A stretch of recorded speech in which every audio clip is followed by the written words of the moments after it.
Subcommittee for the Church in Latin America. Bishop Elizondo is the first Hispanic bishop in Seattle and is honored to serve the people of the Northwest. As I mentioned yesterday, last Sunday he broke his wrist while playing soccer at a parish picnic. Bishop, you are very passionate about everything you do, including sports, and we thank you for your presence with us this weekend. Please join me in giving Bishop Eusebio a warm welcome.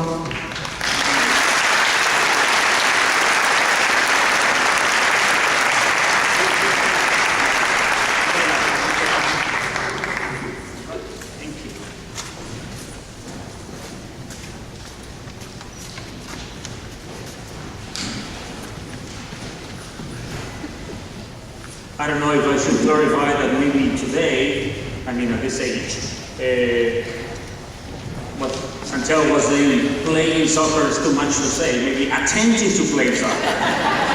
That is why I failed. Anyway, but certainly I'm very fond of soccer and all sports, but especially soccer. Anyway, let us go to the point here today. The main theme of this Congress is about God's generosity. God's generosity. How can we respond to God's generosity in our lives? The first, I would like to mention three different aspects. The first one is that to be a good disciple, then to be a witness, and then provide the rest of our lives as a service. To be a good disciple. I'm sure, and I would like to put on the spot any teacher here present. I mean, there might be some teachers here present. And what is the main goal for a teacher? A good teacher. How can we define a good teacher? To me, a good teacher is the one who awakens the disciple more in whatever topic that person is teaching. That's a good teacher.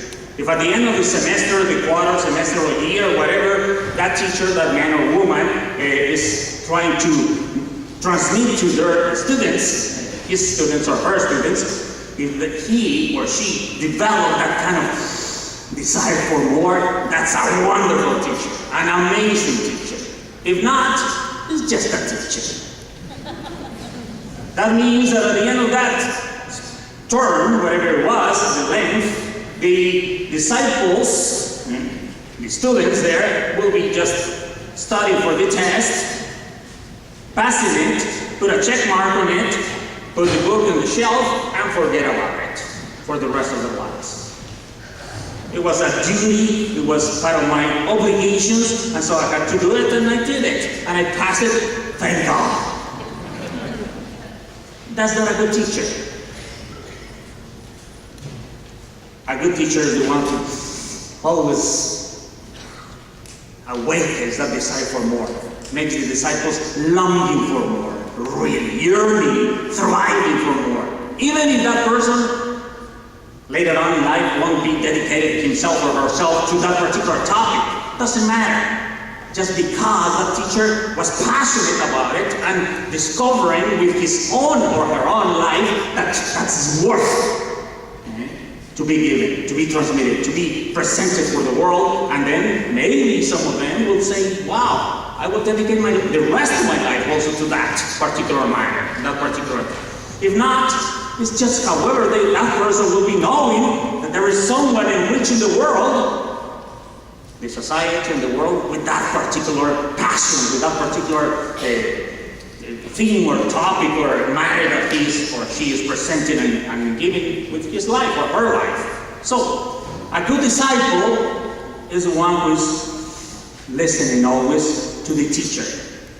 Listening to the desire.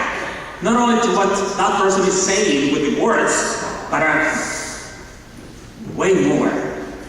Listening to what is driving and making that person to dedicate himself or herself to that particular matter the rest of his life. How come this person, this man or this woman is so passionate about it? If a student is really listening, you will be discovering that that matter is really worth enough to be living with or living for. Otherwise, as I said, it will be just passing as an obligation, as a duty, and that's it. Why I'm saying this? All of us, I'm sure, or most of us, are here because in a certain moment of our lives, that desire has awoke in my life. In a certain moment, I don't know who did it, maybe a catechist, maybe your dad, your mom, maybe someone, a priest, maybe a friend, maybe another person simply transmitting his own or her own joy of discovering a particular passion for that thing, make that impact in your life. And then you start listening, really paying attention. Most of us, or many of us, were baptized as children. Many of us. Did we realize what we received? Of course not. But our parents were so passionate about it, so convinced that they were giving us the best gift that they could ever give us for the rest of our lives, that they baptized us, and hoping and expecting that later on in life we will be listening here and here, and discovering, wow, what a great gift I have received. And then develop our own response, That is why they pass it on us. I wonder so many times when I reflect on the gospel, of course, especially in Jesus' times, how come Jesus was so successful in impacting not only the apostles but the crowds there with his word? Nowadays we have microphones. We have a beautiful environment enclosed so that everyone pays attention, comfortable seats, pretty much. Comfortable seats, and so that we can endure for an hour or something. Short-term speaker. How Jesus managed to keep the crowds there. No microphones, in an open environment, all kind of situations, no chairs, no seats, nothing. And even though his word was so powerful that he awoke the ears and here, and the listeners. His word was powerful because he was talking with passion, with convincing life, his own experience. And he was always listening himself to his Father. He was a good disciple himself. And as a matter of fact, he always repeats, whatever I'm telling you, I received from my Father. So he was really paying attention. Most of you probably are parents. How many times you have said to your own children, how many times do I have to tell you this? That means that they were not listening? Yeah, simply, they were not listening. They were hearing. There's nothing wrong with their auditive organ there to listen, to hear, but they were not listening because they were not impacted for whatever you were saying, especially if it's something about eating or not doing certain things, playing or whatever, studying, well, things like that. And they're not listening. Does it happen to us as Christians? Then it also happens in a certain moment of our lives that finally we start listening, and then we become disciples. Why? Who knows why? I mean, why we slowly, but gradually, in a certain moment, finally we say, gosh, I got it. Now I get it. Why? Call it slow learners. I do myself. Some of us are really slow. But finally, one day you say, now I understand why. Now I understand why God gave me the parents that He gave me, or the environment that He gave me, or the background that He gave me, or the capacities or incapacities or limits that I have. Why? There is always a reason, a mission on it. But then it's very gradually understanding that, little by little. For many combinations of factors. First of all, because God invited us to the banquet of living. Could you please go to invited us to the banquet of living? He invited us also with a beautiful extra gift with life. Free will. Free will. He doesn't want to impose anything. Discipleship, as I said about the students, they are there in the classroom because it's a required thing. For us, it's a requirement. I went to, in my time, CCD or catechesis now, or faith formation, whatever we call it right now, grow in the spirit or whatever. And then now I go through that because it's a requirement. And then at the end of my graduation, that means confirmation, I put the book in the shelf and forget about it. I did what I had to do as Christian, as Catholic, as a good disciple.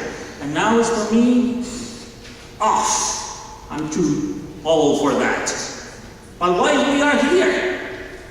Because in a certain moment that teacher awoke that desire for more. We are here because down there in our hearts and our souls, we know that we are longing for more. So he was a good teacher. Through someone else, maybe his word directly proclaimed one day during the gospel, maybe the testimony of someone else, maybe just someone else was sharing with me, with us, his own experience or her own experience, and then finally say, oh, that's great. Then he compared it with someone else, something else. Falling in love. In English, we use that beautiful expression. That in Spanish, we don't have it, as a matter of fact. Falling in love. Isn't that a kind of a odd expression? Falling in love. When you fall, do you plan it? Of course not. Falling, that means that I trip over like this. And then it hurts.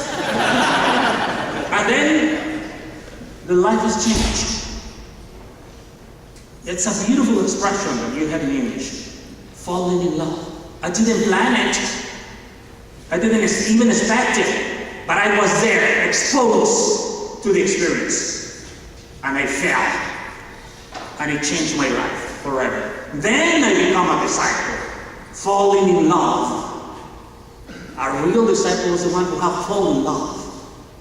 Otherwise, it's just a duty. In the best of scenarios, it's an obligation that is, it's my responsibility. And I do it very well. I follow all the rules, and I even try to do a little more, extra. But a real disciple has awakened that desire for more, that knows that there is always further than the teacher had taught. Again, there might be some teachers here. To me, if I was in charge of any group of students, for me the best compliment that any student could ever give me at the end of a semester or a year would have been that a student come up to me and say, you know what? Everything that you have said in the classroom is here. Everything. But it's so much here also that I want more. On my own, I jump into the computer, Amazon or whatever it is, internet, and I have discovered thousands of things that you haven't even mentioned in the classroom. Wow!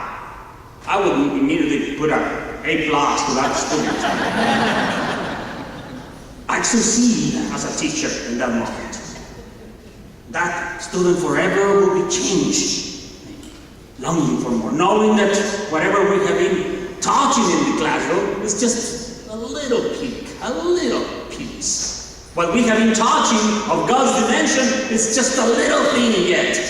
We have tons of things yet to be discovered. It's the immensity of God that is waiting for us disciples to keep on yearning and longing and thriving for more. So that we discover new ways, new methods, new ways, new dimensions, new expression, new order to convince the world of what I have experienced myself. It's heart to heart that is listening. St. Paul puts it beautifully in 2 Corinthians. He says, the love of Christ compels us. Caritas Christi urget nos, it says in Latin. The love of Christ is pushing me to do it. I didn't even want to. But the love of Christ is pushing me to do it. It's like falling in love. I never thought about it. But once that I am in love, and most probably you as parents, and maybe your parents did it to yourselves too, the first time that you ever fell in love, most probably your parents were telling you, what do you see in that guy?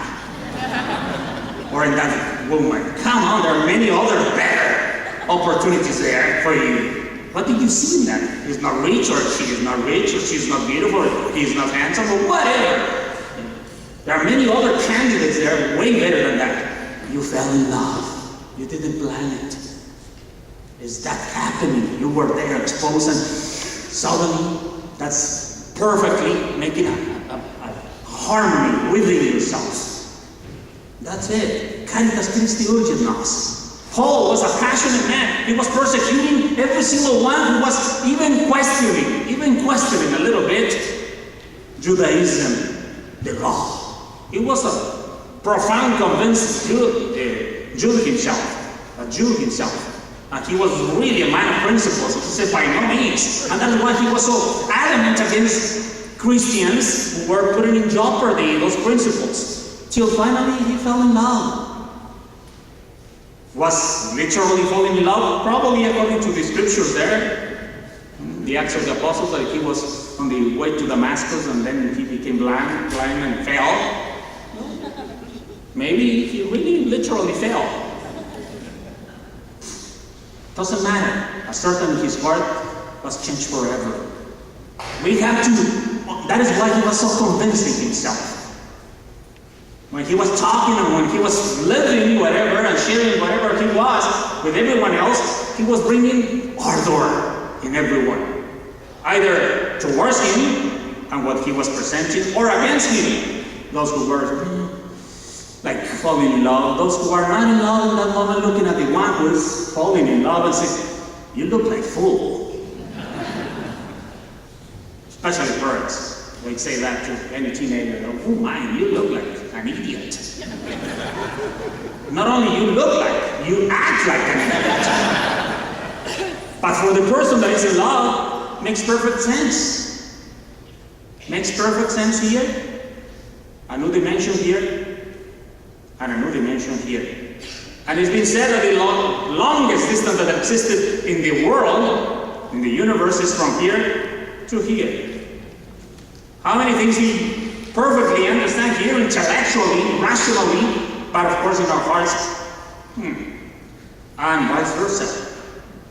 Once that the heart is there and the intellectual or the reason is not there, but for the one who's in love, it makes perfect sense. And then that person is fulfilled. That person is happy. That person is a living experience. Living experience. A good disciple is always listening to the master's feelings, to the teacher's feelings. So that a good disciple knows what hurts the teacher, the master. What are the feelings of the teacher?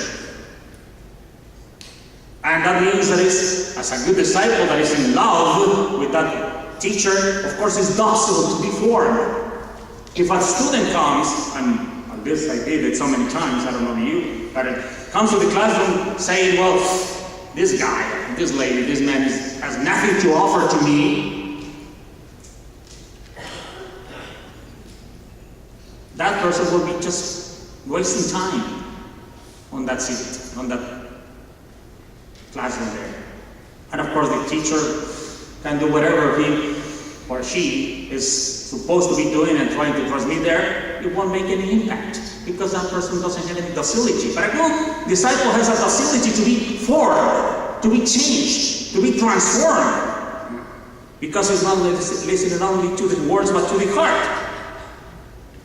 That's why I mentioned prayer there. Prayer, because that means an intimate dialogue. An intimate dialogue with the teacher, with the master there. Because he knows that the heart of that teacher will reveal way more than the words or the method that that person is offering. As I said, a good disciple is the one who is longing for more. How many of us have ever taken, just for growth, the Catechism of the Catholic Church? 20 years ago, it was published in New Catechism of the Catholic Church, a huge, thick book like that. To me, I always tease about the people that is in the church, of course, they say, I'm expecting you to memorize that. Really, and I'm honest, I respect it. But not here. Here. Because every single thing that is spoken there, or presented there, is talking about God's love for me. And if I am a good disciple, I will discover beneath just the teachings there written, I will discover the heart of the master, the teacher. Then I become, could you please change to the next one? Then, if that happens, I become a witness. A witness. Do you know what the word witness means? The original word for witness is martyr. Yeah. That's what it means. And it's a Greek word. Martyreo means witness. To be a witness is to be a martyr. That's what it is. And let me tell you a story about martyrdom. There was a certain young man, a young seminarian, who was in the seminary so passionate and so fervent and so pious and everything, and with a lot of zeal to become a saint. Okay? And everyone at the seminary knew that he wanted to become a saint. And not only that, through martyrdom,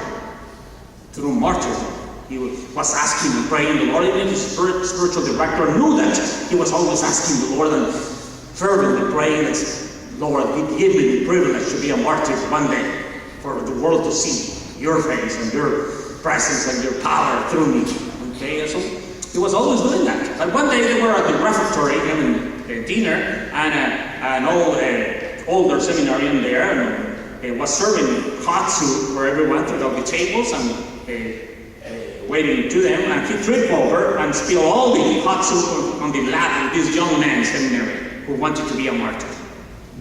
Big bowl of hot soup on his lap there, all messed up and of course burned, and all his vestments and everything, his clothing was ruined, of course, and he jumped out immediately and said, why didn't you pay attention? Look at what you have done. You burned my skin, of course, ruined my clothing, and plus we don't have soup for the rest of the community here. You should be paying attention. Come on. It's supposed to be a service. Look at what you are doing. And the rector of the seminary was very much aware of this young man's desire for martyrdom. Said, didn't you say that you wanted to be a martyr? And the young guy said, well, yeah, but not with soup. Martyrdom is not a matter of fashion. It's not a matter of style.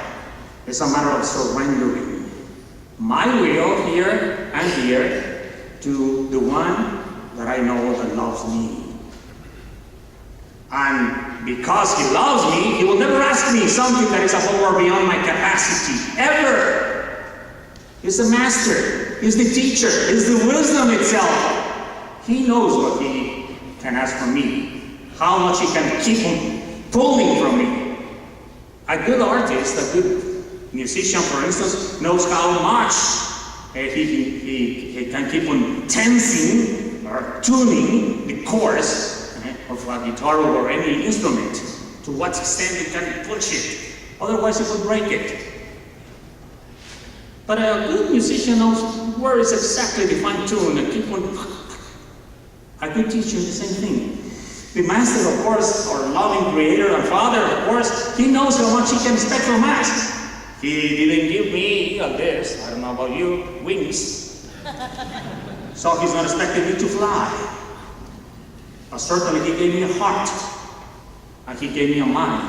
So he's expecting me to find deeper and deeper, farther and farther, wider and wider, the truth, and of course, to love it. Trusting, surrendering myself in his will, because he's a loving father and is the wisdom itself.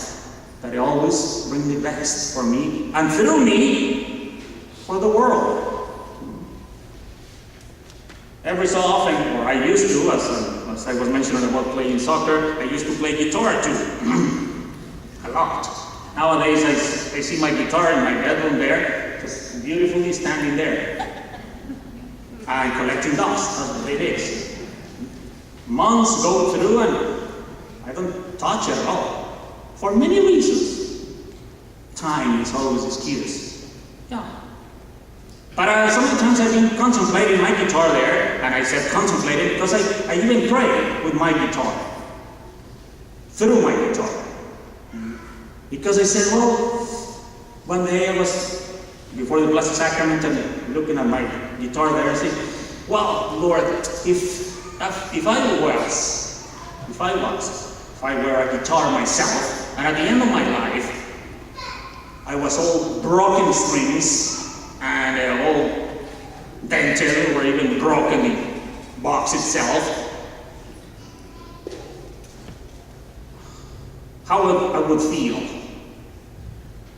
Or if at the end of my life I am like that guitar of mine right now sitting there, just collecting dust. Doesn't have any dents on it. The strings are perfectly in use because I haven't touched it at all. If I could make a dialogue with that, or that guitar with you, Lord, what would I say? It was great to be used and worn out and broken, or it was better just to be perfectly untouched. A martyr is the one who is broken because of his or her principles and life have been giving the best of himself and, like the guitar, giving glory to God. And if in that dialogue I was thinking, for instance, that guitar may be saying, yes, I'm all broken, Lord, here before you. But way, my goodness, what I have made people dance for years and singing for years. All kind of music. Country music and classic music and all kind of rock and roll and every single kind of music for the little kids or for the youngsters or the teenagers or the elders. I have made people dance and sing. While that guitar will be saying, here I am, Lord. That's great. It has been a worth life to be an instrument for you. That's a witness. That's a martyr. Not of soup. Not of what you decided, but what the Lord decided. Well, I only want to play classical music with that guitar. And the Lord might be saying, no, I want you to play music for the children. Make them sing with, I don't know, Muppets. Maybe singing, I don't know, with the youth, rock and roll style. What the Lord wants. No, that was not my idea. The first martyrdom that I'm talking about here is to surrender to the Lord's wisdom. He knows way better than me. That's why He didn't give me wings, but He gave me a heart. He gave me legs so that I can walk towards my brothers and sisters and meet them where they are, reflecting His presence there. What a wonderful thing it would be that at the end of my life, or at the end of any service, our service, whatever we do, we can say like that guitar, I made my part according to your music, Lord. I was just an instrument. That would be the best service that we could offer to the world. We need witnesses everywhere. I mean, in every stage and in every field of our society, we need witnesses. What a big difference it would be that a politician, Catholic, will be strong enough to be a witness in whatever he has to do, to say, to stand for. What a way to make a difference in our world, in our church, in Boise, or in Washington, wherever, in the United States or throughout the world, if every single Christian will be living according to that. If they started only with 12, they make a big difference because they were willing not only to live, but to believe, but to live what they believe.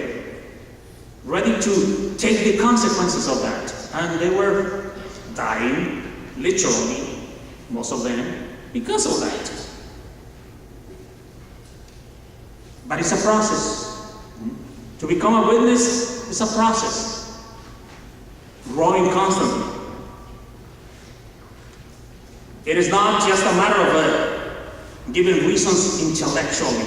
It's a matter of giving reasons with the heart. Otherwise, we will reduce our testimony, our being witness, only to means of making logic stand. This is logic, okay? Gospel itself, the faith itself, has nothing to do with logic. And of course, the gospel tonight will tell us that, absolutely. And of course, the first reading too, also. My thoughts, my ways are not your ways, says the Lord. It has nothing to do with reason here, like falling in love. It's not an intellectual reason, it's an affection reason. It's a heartly reason. That is a mystery. And before mysteries, we do nothing but surrender in kneeling, in adoration, in contemplation. That's what a mystery is. Mysteries are not supposed to be solved. Mysteries are supposed to be contemplated.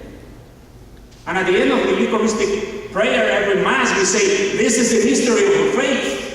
This is the mystery of our faith. That Christ has died, is risen, and is coming again.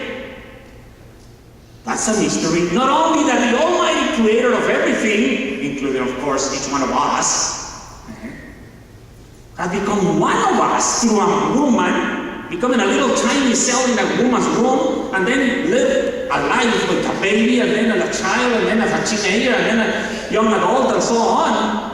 Among every single human being and every single circumstances of our lives, not only he did that, but also he went through the cross to the tomb, to being buried, and then finally, making a new thing, totally new thing, coming back from the dead to give us a new life. Is that logic? Of course not. It's not a understanding here. It's a shocking, as a matter of fact. St. Paul says it's a scandal for the Jewish and a foolishness for the pagans. Of course, if you present that kind of stuff to anybody with logic, intellectual reasoning, it doesn't make any sense. They will laugh at you, hopefully. Because that's part of being a witness. That's part of being in love. When someone looks at you, you are in love. Yeah, it shows. It shows. In your face and your actions and your words, it shows. And someone who knows you, notice that. It's a mystery. Mysteries are not supposed to be solved, are supposed to be adored. But mysteries are beautiful because the more I come closer, the more I jump into it, it always expands, unfolds a little wider and deeper and farther, and wow, reveals a little newness on it. That's part of the mystery. But I will never finish unfolding the whole thing because it's a mystery. Love. We have thousands of books talking about love. And we will always keep on having more. And everyone has his own experience. And of course, the whole summary and the synthesis of the whole theology is God is love. It's a mystery. Why he decided to become one of us, to save us? He could just snap his fingers and that was it, to save us. He could have decided many other ways. No, he didn't. He decided to become one of us, to show us his love, because he wants us to be witnesses of that, living witnesses, martyrs. Not out of sin, out of love, out of surrendering into his hands, into his heart, knowing that he will never abandon us, he will never ask us something that is above or beyond. And then we will be always in awe. And God is awesome. He is. The more we dive in, we discover, wow. St. Thomas Aquinas, at the end of writing all his theological summa, he said that now, if I would start again writing all the things that I have written already, I wouldn't have written anything, all those things that I have said, because I have discovered way more. And he's the greatest of the theologians that we have ever had. And that's a mystical way. That is why lovers always say, this is it, but not exactly it. It is like, love is like, what I feel is like, is similar to. Yeah, that's exactly. Similar to. And you make it your own. God is so loving to us that again He gave us that free will so that we can express our own ways of that experience of God's love in us, so that we can be witnesses to the world. And that is why we have martyrs in every single field of our world, in our societies. Martyrs that have been literally beheaded, or crucified, or boiled in a pot there to be eaten by cannibals, or just, I don't know, all kind of martyrs. Thrown into the lions in the times of the Romans. Martyrs today, being there in the society, writing an article in the internet and say, I do say this and live it according to that because I'm a Christian, and everyone will be looking at, ha! You are a fool if you are thinking that you are making an impact. Yes, I am. I'm in love. It's a mystery.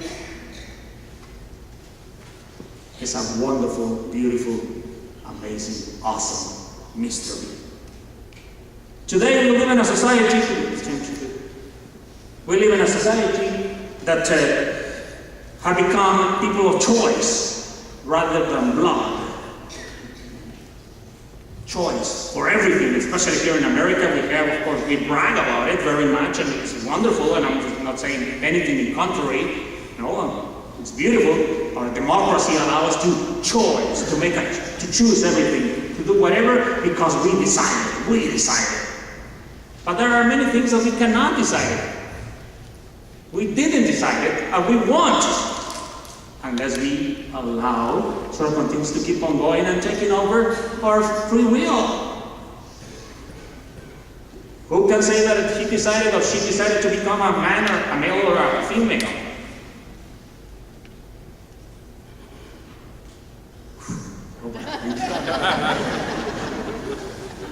Or Mexican or American, or having the parents that we had, or the history that we had, or the physical features that we had, or whatever. There are thousands of things in our lives, of course, that we have nothing to decide. It was given to us. It was not our choice. It was by blood. God's blood, of course, for us Christians, but blood simply because He invited us to the banquet of living. We need to re-evangelize those relationships that are not part of the chosen ones. To re-evangelize what we are. Those things are not to be taken lightly, like, well, okay, now I will, because of the technology and the sciences allow me, I will change my physical appearance, of course, my sex, or I guess my genitals, or I will change my nationality, or I will change my, but I am what I am, within myself, down deep there, what the Lord hath created, because it's His blood, His will for me to discover that love, that infinite love, that created me with a mission through that. And then Again, I fall in love with that, and that's the best way that I can evangelize the world, with my life. Those relationships are not chosen, are just given. Enjoy what we have been given. Otherwise, we start thinking everything in me, egocentric ways. Egocentric ways. And we brag about it very much. You see, it's me first. I'm happy, okay. I'm okay, then you're okay. If I'm happy, then I can make you happy. It's a good standard, it's a good principle, to a certain extent, according to me. Okay?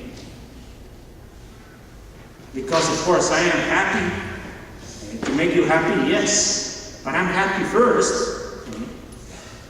Discovering my vocation. But it was given to me. That I didn't decide that. If I am really happy with that and I put a harmony on that, then I will be offering that to the rest of the world, the rest of my relationships, easily. And everyone will discover the beauty of it. If not, I will be just twisting things constantly in order to accommodate myself and accommodate the rest of the people around to what I think that is the best that I have decided. Nowadays, and especially here in the United States, we are blessed with that. We have a multicultural history and background from day one, from all the history of our nation here. From the Native Americans and so on, and then the immigrants, Irish, and then Italians, and then Germans, and then Danish, and all the rest of the guys, and then Latinos, and then Filipinos, and then Vietnamese, and then whatever. All the rest of it. We have a privilege, that beauty of that. Yeah. Absolutely. So we have to evangelize that, have to make that reality. Like say, Jesus is Latino, Jesus is Anglo, Jesus is Irish, Jesus is what we are. Then we discover that through that as a enrichment, as a beauty, as a perfecting my life and my nature itself, then my human nature is elevated, perfected to a new dimension, because I'm allowing God's work and God's presence shining through me and doing His service for the world through me. Ecclesia in America, the document from after the Synod in Santo Domingo, used to say that Jesus is the human face of God, but at the same time is the divine face of humanity. He's the human face for God. It's for us, through Jesus, we discover God's human face in everything that He did and said and work and live and suffer and enjoy, and everything is there. So we look at Jesus as a model for us to be Irish, to be Mexican, to be whatever, human beings. But at the same time, it's the divine face of humanity, because Jesus, through His human life, elevated and perfected everything that we are in this world. Everything. Work, sweat, suffering, laughter, joy, sharing, tiring, suffering, growing older, discovering, improving, longing. Through His human life, He was helping us to discover and elevate humanity. He is the divine face of humanity, is Jesus Christ. And so we are all of us, to constantly contemplate that and imitate that, by putting it in a cultural, individual context. Like, if He called me through my nature, my history, and my background of being Latino, then contemplate that as a Latino, and offer that as a Latino. He created that too. All the different races and ethnicities. Well, that's the beauty of enriching each other. For us, as a doctrine in the Catholic Church, we say that grace doesn't substitute nature, doesn't replace nature, elevates nature, perfects nature. That's all it does. So that we can be not only discovering here logic, intellectual logic, but discover here new ways of offering the truth to the world. To expand the truth to a new dimension, a new horizons of the same truth. Logic here, intellectual and reasoning, only will say, well, you have certain talents, you are usable, you are profitable for the society. You don't, you are expendable, discardable, easily. The logic, reasoning here will tell us that, but the truth here will expand to a new dimension and say, wow, is that a person in the hospital, maybe paralyzed permanently for 1 or 30 years, has a certain mission for me on earth too? Or is it discarded? It's expendable. And I'm not talking about just my dad or my mom or, no, my spouse, no, anybody. Myself. If it is in this kind of dimension, in Jesus' dimension, we will expand the truth and say, He must probably saving you, saving me from being selfish. And by being there, just in a hospital bed, allows you to come out of yourself and your ego and discover that there is us in the world. And you finally free and defeat selfishness by serving that one. So his mission or her mission was amazing. He saved me from hell, from myself. That's the amazing mystery of the cross, the suffering. That's the amazing mystery of God Himself becoming one of us.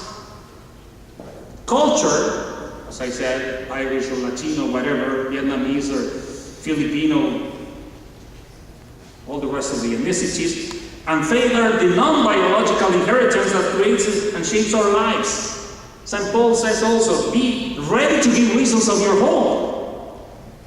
Reasons, and when he's talking about reasons, he made beautiful discourses all the time. And he convinced because he was very well prepared intellectually to defend his points. But at the end, he was just saying, does it make sense in my life? And that is why he was so convincing, like Jesus. You want to be the first, be the last, and so on. And he convinced because he was making sense, not only here, in defending his reasons, but defending his reasons there. And said, you are precious. Then we become a great service to the world. Otherwise, we are just filling a place there. Not really giving a big service to the world. I think, and excuse me if I use a cliche here, but I think there are 3 different kinds of people in the world. And there have been only 3 kinds of people in the world, and to me there will be always 3 kinds of people in the world. The ones who come to this world and follow every single thing that they have received exactly the way that they have received it, from parents, society, and on and on. Live their lives exactly the way that they receive it, and they were taught, and one day they will die, and live the world exactly as they receive it. They were not troublemakers. They didn't cause any turmoils or any problems or revolutions or nothing. They kept everything that they received. It's good to hear that, people, absolutely, it's great. But then they die and they leave the world exactly the same. Second kind of people that comes to this world are the kinds of the people that come and rebel against everything and everyone, and give nothing but a hard time to everyone. And to parents, to teachers, to church, to politicians, to whatever, it doesn't matter. They are always against everyone and everywhere. And of course, that keeps us on our toes all the time. My goodness, and now what is coming from this guy? Parents or teachers or whomever. And those are good too, because they question everything. And they help us to be always aware and awake. And wow, what else can we do in order to respond to this? Or at least to be discovering that we were right because they are questioning those things. And one day they will die, of course. And everyone will be saying, wow, thank God. They didn't change anything, or better, they changed a lot of things because they destroy a lot of things, because they were always rebels against everything. They didn't create new things, but they certainly make a statement by rebelling against the establishment. They die someday, and yeah, as I said, some might be saying that was good because they questioned everything. At least we were awake all the time and discovering what we had. And at the same time, as I said, they were just a pain, and so people is happy to let them go. Yeah. And the third kind of people are the ones who come to this world and are always grateful, thankful. Wow, what I have received in my life. From my parents, the society. As a matter of fact, as at the very beginning, I was talking about having microphones and having electricity and having all the great things that we have. Why we receive this? Another one that I had nothing to do with, discover it and offer that to the world. And here I am enjoying it. I don't complain about those things. On the contrary, it should be there. It should be there. Why there's no electricity? It should be there. No, I just receive it. I did nothing for it, to gain it, to deserve it. I just receive it. But I don't complain about those things. But I take it for granted so many times. So the third kind of people is the one who are always grateful for those things. For a paper cup that holds my coffee, or a beautiful microphone that expands my voice, if it was necessary, because I yell a lot. But anyway, or clothing or whatever, chairs, or everything that we had. Transportation on planes and boats and communications and internet and all the great things that we had. Grateful for the past, all those who have discovered things. Live with so much gratitude for that present and passion, longing for more, like good disciples. Those are the ones who are discovered that, wow, there is more, and they're waiting for me to discover.